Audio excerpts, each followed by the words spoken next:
What's up, everyone? In this video, I'm going to show you a new and updated method to install Delta Executor on both iOS and Android.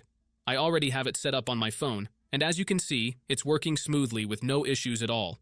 And the best thing about this method is that it doesn't require any keys, so you can use it instantly without any extra hassle.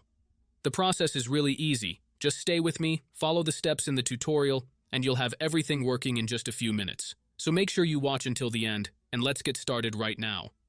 Before we start, there are a couple of quick settings you need to change. This part is only for iOS users. If you're on Android, you can skip ahead to the next step. First, open your settings, go to General, and make sure background app refresh is turned on, either for Wi-Fi or for both Wi-Fi and mobile data. This helps the app run smoothly in the background. Next, go into battery settings and turn off low power mode. Low power mode can slow things down, and we definitely don't want that. Once those settings are done, you're ready to continue. Now open your internet browser.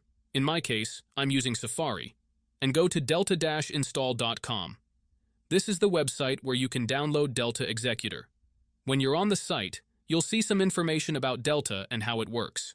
To download it, just tap the download button and choose your device, Apple or Android.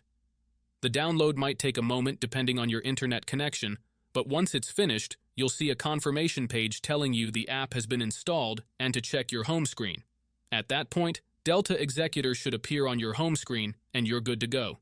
If this is your first time using the site, there may be a couple of extra steps. But don't worry, it's really easy. You'll be redirected to a page with a short video tutorial that walks you through everything step by step.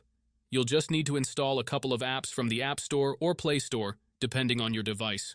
These apps are safe and secure, so there's nothing to worry about. Just follow the instructions and you'll be done in no time. And that's it. If this video helped you out, make sure to leave a comment, drop a like, and subscribe for more tutorials like this.